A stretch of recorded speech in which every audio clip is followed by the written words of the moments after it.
لیکن اس کی وجہ سے آپ کا احرام ختم نہیں ہوگا، آپ احرام میں ہیں۔ اگر احرام کی چادر بدلنا بھی چاہیں، بھئی یہاں سے لے کر مکہ تک کا سفر ہوا، اس میں وہ چادریں کچھ آپ کو لگا میلی ہو گئی ہے اور آپ کے پاس ایکسٹرا چادریں ہیں تو بدل سکتے ہیں، کوئی حرج نہیں۔ سوتے وقت اس بات کا خیال رہے کہ اپنے چہرے پر اور اپنے سر پر چادر نہ لگے۔ بعض لوگوں کو عادت ہوتی ہے منہ ڈھانک کر سوتے ہیں، آنکھوں پر کپڑا رکھ کر سوتے ہیں، تو وہ عادت والے خاص طور پر خیال رکھیں گے کہ چہرے پر کوئی کپڑا نہ لگے۔ اگر آپ کے پورے بدن پر آپ نے بلینکٹ اوڑھ لیا ہے، رضائی اوڑھ رکھی ہے تو کوئی حرج نہیں، لیکن یہ حصہ جو ہے چہرہ یہ کھلا رہے، سر کھلا رہے، سر پر بھی کوئی کپڑا نہ ہو، چہرے پر بھی کپڑا نہ ہو۔ اچھا، اگر آپ چاہتے ہیں کہ اس وقت عمرہ کر کے آئیں تو ٹھیک ہے، سامان آپ نے رکھ دیا۔ ہوٹل سے نکلتے وقت ضرور اپنی ہوٹل کا کارڈ لے لیں، خاص طور پر وہ جانے والے جو فرسٹ ٹائم جا رہے ہیں، ایکسائٹیڈ ہوتے ہیں، شوق میں ذوق میں، بس وہ جلدی سے جلدی پہنچنا چاہتے ہیں حرم میں، اور وہ پتہ نہیں کس ہوٹل میں ٹھہرے ہیں، نام بھی نہیں پتہ، ایڈریس بھی نہیں پتہ، گروپ میں آئے ہیں، گروپ والوں نے بک کرا دی ہے اور یہ جلدی جانا چاہتا ہے۔ اس لیے فرسٹ ٹائمر جو ہیں ان کو چاہیے کہ خاص طور پر اپنی ہوٹل کا کارڈ ساتھ میں رکھ لیں، اور اگر فیملی ہے آپ کے ساتھ سب کو دے دیں، بچے ہیں ان کے گلے میں ٹانگ دیں یہ کارڈ، تاکہ پتہ چلے کہ یہ بچہ اس ہوٹل میں ٹھہرا ہوا ہے۔ یہاں سے جب نکلیں گے وضو کر کے جائیں، ہوٹل ہی سے وضو کر لیں، پھر اس کے بعد جب حرم میں داخل ہوتے وقت ایک مرتبہ اور یہ احساس دل میں لائیں، یہ بات ذہن میں رکھیں، اللہ نے اپنے گھر پر آپ کو بلایا ہے، یہ اللہ کا آپ پر خصوصی انعام اور احسان ہے۔ دنیا میں بہت سے ایسے لکھ پتی، کروڑ پتی، ملینر لوگ ہیں جو باوجود مال ہونے کے آج تک حاضر نہیں ہو سکے اس دربار پر، اللہ کے گھر کی حاضری ان کو میسر نہیں ہوئی، تو یہ اللہ کا انعام خصوصی سمجھ کر پھر وہاں اس بات کو ذہن میں لائیں کہ اللہ نے مجھے اپنے دروازے پر، اپنے گھر پر بلایا، یہ بہت بڑا احسان ہے۔ اس کے بعد جس طرح ہم اپنی لوکل مسجد میں جاتے ہیں تو جو طریقہ ہے کہ رائٹ فٹ پہلے ہو اور دعا پڑھ کر داخل ہوں، بسم اللہ والصلاۃ والسلام علی رسول اللہ، بسم اللہ دخلت وعلیہ توکلت ونویت سنت الاعتکاف، اللہم افتح لی ابواب رحمتک، یہ دعائیں پڑھ کر اندر داخل ہوں۔ بہتر ہے کہ جوتوں کے لیے کوئی الگ بیگ آپ رکھ لیں، اس میں اپنے جوتے ڈال دیں، چپل ڈال دیں۔ اس وقت آپ چپل پہنے ہوئے ہیں احرام میں تو چپل ساتھ میں رکھیں، اس لیے کہ بعض مرتبہ آپ نے رکھ دیا ہے، وہ پتہ نہیں کہ کس جگہ پر رکھیں، یاد ہی نہیں ہے، آپ پریشان ہوں گے عمرے کے بعد، اس لیے ساتھ ہی رکھیں۔ جس وقت حرم میں داخل ہوں عمارت میں، نگاہیں نیچی کر کے داخل ہوں، پھر وہ احساس دل میں لائیں کہ اللہ کتنا گنہگار بندہ ہوں میں، تو نے یہاں حاضر ہونے کی توفیق عطا فرمائی ہے، اللہ تیرا شکر ہے، تیرا احسان ہے۔ اس احساس کے ساتھ قصور کا اعتراف کرتے ہوئے نگاہیں نیچی رکھ کر داخل ہوں، اور پھر جس وقت ایسی جگہ پر آپ پہنچ جائیں جہاں سے ڈائریکٹ خانہ کعبہ نظر آتا ہے تو آپ تھوڑا سائڈ پر آ جائیں، جس روٹ سے، جس راستے پر چل رہے ہیں لوگ ان کو تکلیف نہ ہو، سائڈ پر آ جائیں، خانہ کعبہ کو دیکھیں۔ اس وقت کیا پڑھنا ہے؟ 3 مرتبہ اللہ اکبر، اللہ اکبر، اللہ اکبر، اور لا الہ الا اللہ، یہ پڑھ لیں بس۔ نبی اکرم صلی اللہ علیہ وسلم سے ایک دعا اور بھی ثابت ہے جس کے معنی بتا دیتا ہوں، اپنی زبان میں بھی آپ پڑھ سکتے ہیں۔ اے اللہ، اس گھر کی تشریف و تکریم، اس کا رسپیکٹ، اس کی عظمت کو اور بڑھا دے، اور مجھ پر جہنم کی آگ کو حرام فرما دے۔ یہ دعائیں کرے اور اس کے بعد تھوڑی دیر کھڑے رہ کر دعائیں کرتے رہیں۔ کعبے پر جب پہلی نظر پڑتی ہے، یہ ایکسیپٹنس ٹائم ہے، قبولیت کا ٹائم ہے، جو دعا آپ کریں گے وہ قبول ہو جائے گی۔ تو اس مقبولیت کے وقت کو غنیمت سمجھیں کہ اللہ نے یہ موقع دیا ہے۔ اچھا، ضروری نہیں کہ ایک نظر میں جتنی دیر آپ پلک جھپکنے میں لگتی ہے اتنی ہی دیر دعا کرنی ہے، تھوڑا ٹائم بھی آپ دعا کر سکتے ہیں، 5 منٹ 10 منٹ، بس اس کا خیال رہے کہ پیچھے سے جو آنے والے لوگ ہیں ان کو تکلیف نہ ہو، سائٹ پر رہیں۔ جو دعا مانگنی ہے مانگ لو، قبولیت کا یہ وقت ہے۔ علماء نے فرمایا کہ اس وقت کون سی دعا مانگے یہ اپنے ذوق پر ہے۔ کسی نے کہا کہ وہ دعا مانگ لو جو قرآن میں بہترین دعا، جامع کمپرینسو دعا ہے، ربنا آتنا فی الدنیا حسنہ وفی الآخرۃ حسنۃ وقنا عذاب النار۔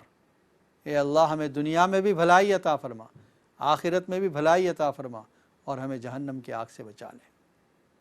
سب اس میں آ گیا، دنیا کی بھلائی ہر چیز اس میں آ گئی، صحت، دولت، نعمت، سب کچھ۔ آخرت کی بھلائی سب کچھ اس میں آ گیا، قبر کے عذاب سے حفاظت، پل صراط پر بجلی کی طرح گزرنا، نام اعمال کا داہنے ہاتھ میں مل جانا، جنت میں داخل ہو جانا، یہ سب آخرت کی بھلائیاں ہیں۔ اور جہنم کی آگ سے بچ جانا یہ سب سے بڑی دعا ہے۔ کسی نے اس موقع پر یہ دعا بتلائی، اللہم انی اسألک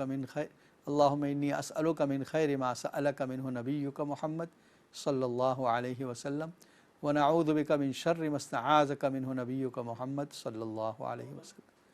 اس کا بھی ترجمہ یاد رکھ لیں، اپنی زبان میں بھی یہ دعائیں مانگی جا سکتی۔ یاد رکھیے دعا میں ہر جگہ اپنی زبان میں دل سے دعا مانگے، اس کی اہمیت ہے۔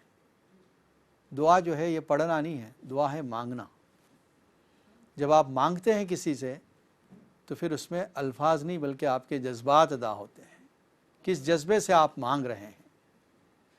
تو اس کا ترجمہ ہے، اے اللہ میں آپ سے مانگتا ہوں وہ تمام خیر جس کا نبی صلی اللہ علیہ وسلم نے تجھ سے سوال کیا، اور میں تجھ سے پناہ چاہتا ہوں ان تمام برائیوں سے، شرور سے جن سے نبی صلی اللہ علیہ وسلم نے پناہ مانگی۔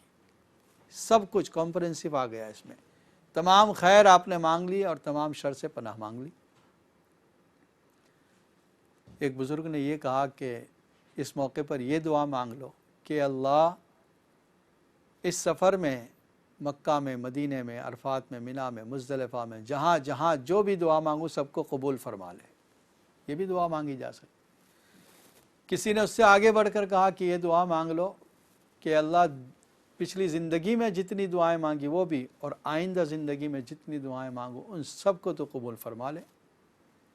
کسی نے کہا کہ یہ دعا مانگ لو کہ اللہ اس حاضری کو آخری حاضری نہ بنا، بلکہ بار بار تیرے گھر کی حاضری مقدر فرما تاکہ بار بار دعائیں مانگنے کا موقع ملتا رہے۔ تو خیر اپنے ذوق کے مطابق جو آپ کو مناسب لگے وہ دعائیں مانگ سکتے ہیں، اپنے لیے، اپنے رشتہ داروں کے لیے، دوست و احباب کے لیے، پوری امت کے لیے دعائیں مانگیں۔ دعائیں بھی عبادت ہے، جو ہم دعا مانگتے ہیں یہ بھی عبادت ہے۔ حدیث میں آتا ہے دعا هو العبادت، دعا عبادت ہے۔ اور سورہ غافر میں اللہ فرماتے ہیں وقال ربکم ادعونی استجب لکم ان الذین یستکبرون عن عبادتی سیدخلون جہنم داخرین۔ آپ کے رب نے فرمایا ادعونی، مجھ سے مانگو، میں تمہاری دعا قبول کروں گا، بے شک وہ لوگ جو تکبر کرتے ہیں میری عبادت سے وہ جہنم میں داخل ہوں گے۔ مفسرین نے لکھا ہے یہاں عبادت کا لفظ دعا کے لیے آیا ہے، اس کا مطلب دعا عبادت ہے، قرآن سے ثابت ہے۔ اور دعائیں رد نہیں ہوتی، جو بھی مانگ رہے ہیں آپ کہیں نہ کہیں کسی نہ کسی شکل میں وہ آپ کو اس کا بدلہ مل رہا ہے دعاؤں کا۔ تو دعائیں مانگیں، یہ مانگنے کا وقت ہے۔ آپ اللہ کے گھر کے پاس کھڑے ہیں، اللہ کی رحمتیں وہاں نازل ہو رہی ہیں، آپ اس رحمت کے شاور میں، آپ اس رحمت کی بارشوں میں ہیں۔ اس کے بعد آپ بڑھیں گے خانہ کعبہ کی طرف، حجر اسود کی طرف۔ مرد حضرات یہ کریں گے کہ جو احرام ہے تو اوپر کی چادر کو بغل کے نیچے سے، رائٹ سائڈ کے نیچے سے نکال کر دونوں کناروں کو لیفٹ شولڈر پر ڈال دیں گے، بائیں کندھے پر ڈال دیں گے۔ اس کو استواء کہتے ہیں، اور یہ استواء صرف طواف کے دوران رہے گا۔ یاد رکھیں مرد حضرات، صرف 7 چکر جو طواف کے ہیں اسی میں رہے گا۔ جیسے ہی وہ 7 چکر ختم ہوتے ہیں پھر یہ استواء ختم ہو جائے گا اور نارمل دونوں کندھوں پر چادریں آ جائے گی۔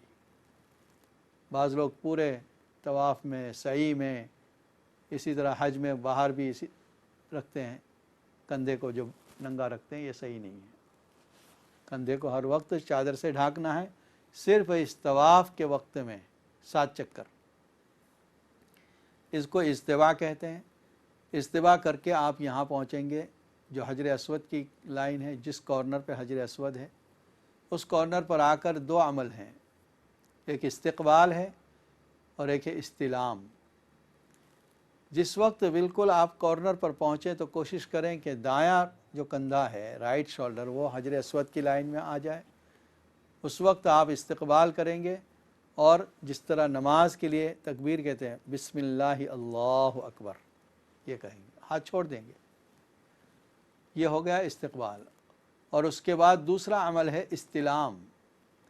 استلام اصل تو یہ تھا کہ حجر اسود کو چوم کر بسم اللہ اللہ اکبر پڑھ کے چومتے اور وہاں سے پھر طواف شروع کرتے، لیکن یہ مشکل ہے، اور ویسے بھی اگر موقع بھی ملے تو آج کل چونکہ اس پر خوشبو بہت لگائی جاتی ہے، تو احرام کی حالت میں اگر آپ نے ہاتھ لگا لیا تو خوشبو والا ہاتھ ہو جائے گا، دم لازم ہو جائے گا، اس لیے ہاتھ نہ لگائیں۔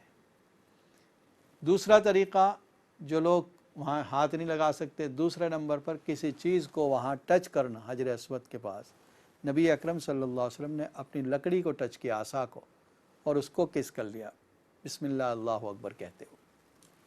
اور تیسرا درجہ جس کو اشارہ کہتے ہیں، جو ہم عام طور پر سبھی کرتے ہیں، کہ حجر اسود کی طرف دونوں ہاتھوں کو رکھ کر یوں محسوس کرنا کہ میرے ہاتھ حجر اسود پر ہیں، بسم اللہ اللہ اکبر، اور پھر چوم لینا، آہستہ سے چومنا، اس کی آواز نہ نکلے، ورنہ بہت سے لوگ ہیں، ہزاروں لاکھوں، سب کی ایک آواز نکلے گی، شور ہو جائے گا۔